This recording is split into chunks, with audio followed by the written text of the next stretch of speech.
Selamat malam teman-teman semua. Sudah lama saya nggak buat video tentang kamera Olympus dikarenakan ada kesibukan di dunia nyata, yaitu di pekerjaan tentunya. Sebenarnya kangen banget pengen berbagi dan sharing tentang kamera Olympus. Mungkin sudah banyak tutorial-tutorial di luar sana, tapi untuk kamera Olympus sendiri tidak terlalu banyak ya. Saya lihat ada tutorial tentang kamera Olympus. Jadi di sini saya ingin berbagi tentang tutorial cara membuat atau cara menyeting time lapse di kamera Olympus. Mungkin untuk pengertian timelapse sendiri, teman-teman udah banyak yang paham ya. Timelapse itu sebenarnya adalah kumpulan foto aslinya yang dibuat seperti fast forward gitulah, seperti cepat. Jadi yang kelihatan awan-awannya itu, nah seperti itulah timelapse. Ya kalau misalnya ada teman-teman yang belum mengerti apa itu timelapse, mungkin bisa di googling atau di YouTube banyak kok pengertian tentang timelapse.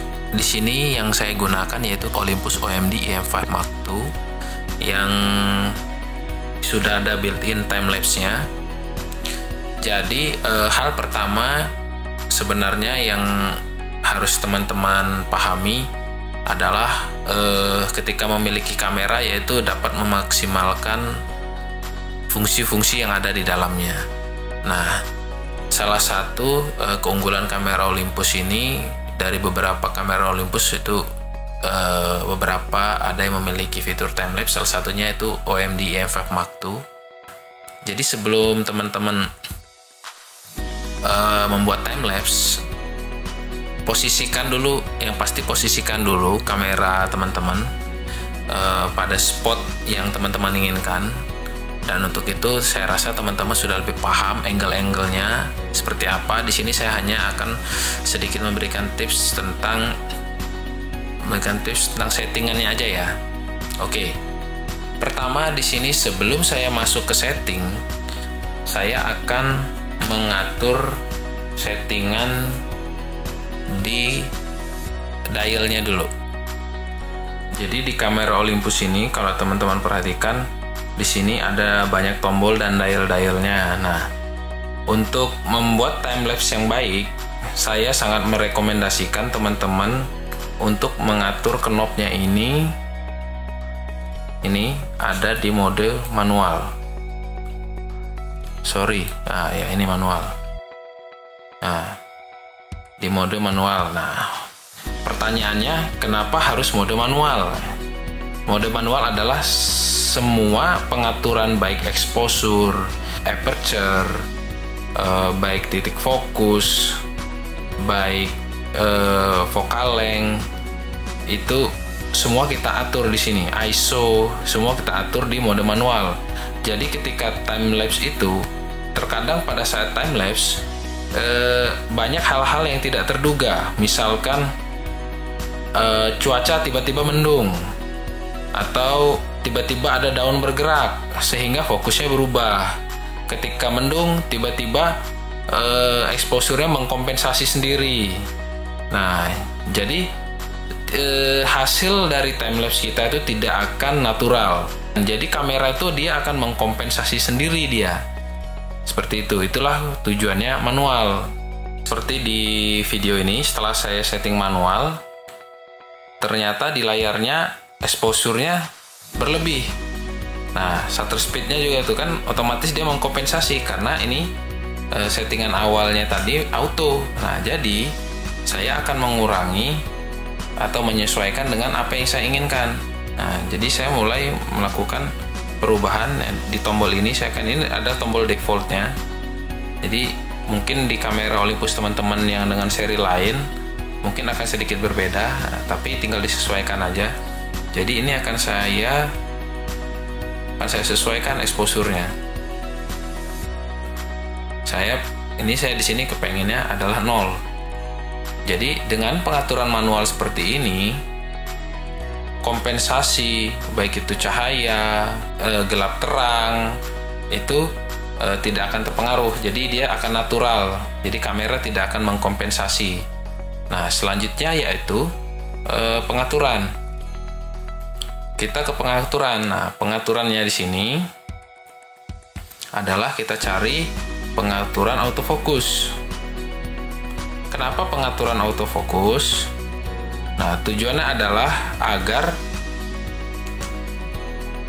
fokus dari objek itu tidak bergeser. Misalnya ada pohon pisang, tiba-tiba kena angin, otomatis dia bisa tracking ke pohon pisang. Nah, jadi di sini saya akan untuk movie, di sini di pengaturan movie saya akan pengaturan sini saya akan mengganti dengan manual fokus. Jadi saya hanya mengandalkan fokusnya di ring. Nah, oke. Lalu saya juga akan mengaktifkan manual focus assist. Jadi pickingnya akan saya on kan. Tujuannya apa? Jadi supaya mana titik fokus yang saya inginkan bisa terlihat. Kalau contoh misalnya di sini. Nah, jadi kalau titik fokusnya sudah oke, sudah pas. Jadi mau ada bergeser ke sana ke sini angin atau apa, tidak akan bergeser dia. Jadi tidak akan merubah titik fokus dari objek yang kita ambil. Terus tips ketiga, yaitu tadi tips kedua ya. Tips ketiga, aperture. Jadi teman-teman kan pasti mau ngambil titik fokus yang lebih luas kan. Dengan bukaan f1.8 kan jadi lebih dapatnya bokeh kan. Nah, jadi disitulah kenapa tadi salah satu alasannya di setting manual. Jadi karena di sini misalnya lensa kit teman-teman itu bukan yang sweet spotnya yang tertajam, yaitu di f4, 5, 6 lah. Maka kalau saya di sini di case saya ini saya akan membuat ke f5. Jadi nggak ada blur gitu di belakangnya. Jadi terang semua gitu misalnya. Atau misalnya saya akan buat ke f6. Nah, otomatis di sini akan ada kompensasi di exposure-nya. Nah, maka disinilah kita akan atur kompensasinya. Ini hanya contoh ya, karena kan biasanya kalau kita timelapse kan jarang kita ngambil malam-malam kan. Tapi kalau siang pasti ini banget deh. Pasti di sini shutter speednya udah nggak mungkin 2,5 detik. Pasti rata-rata itu 1000, 2000, bahkan 4000 gitu kan. Tapi ini contoh karena malam ya. Jadi dengan settingan begini dari siang ke sore, misalnya teman-teman ngambil timelapse, itu dia natural. Jadi panas gelapnya itu natural, jadi nggak akan ada kompensasi dari kameranya. Nah, lalu setelah semua settingan dari dialnya, lalu dari manual fokus lensanya, lalu dari settingan aperture, shutter speed dan lain-lainnya ini, dan exposure-nya ini tergantung teman-teman mau plus 1 juga nggak apa-apa. Ini kan kembali lagi kan kebutuhan teman-teman ya. Kalau saya di sini pengennya di 0. Nah, setelah semua pengaturan itu sudah sesuai dengan pengaturan teman-teman, selanjutnya adalah pengaturan timelapse-nya. Karena tadi adalah pengaturan kameranya, sekarang adalah pengaturan timelapse-nya. Teman-teman pergi ke menu. Ini menu utama ya. Kita ke menu utama dulu. Nih, menu utama di sini. Cari yang paling atas ini. Nah, setelah ini paling atas, teman-teman pastikan pertama picture mode-nya. Kalau saya lebih suka natural. Nah, kalau teman-teman terserah, saya suka natural. Lalu ini seperti ada kayak apa ini namanya ya, saya juga lupa ini. Pengaturan videonya lah ini ya, bisa dibilang pengaturan videonya ini ya. Nah, kalau saya misalnya saya cari yang Full HD 50 fps. Yang 60 fps juga ada, tapi ini balik lagi ke teman-teman ya, ke kebutuhan teman-teman seperti apa. Setelah itu tambah menu lagi, aspek rasio.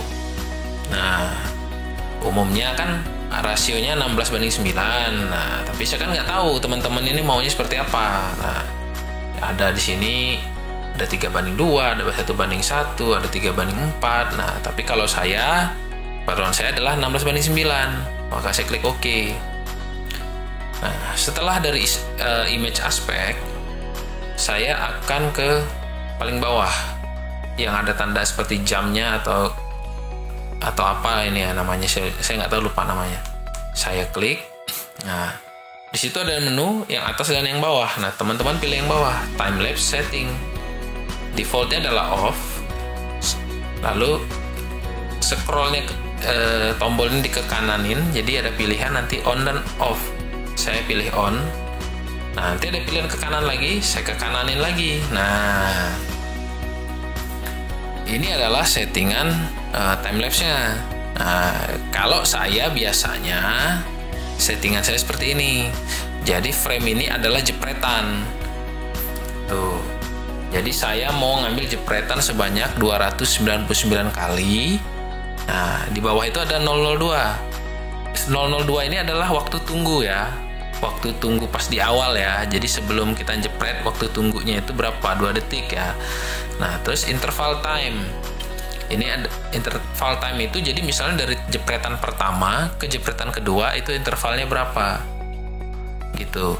Nah, di sini saya settingnya, saya kepengen biasanya yang enak itu di atas 10 detik sih biasanya. Jadi kelihatan banget itu movementnya, perubahannya.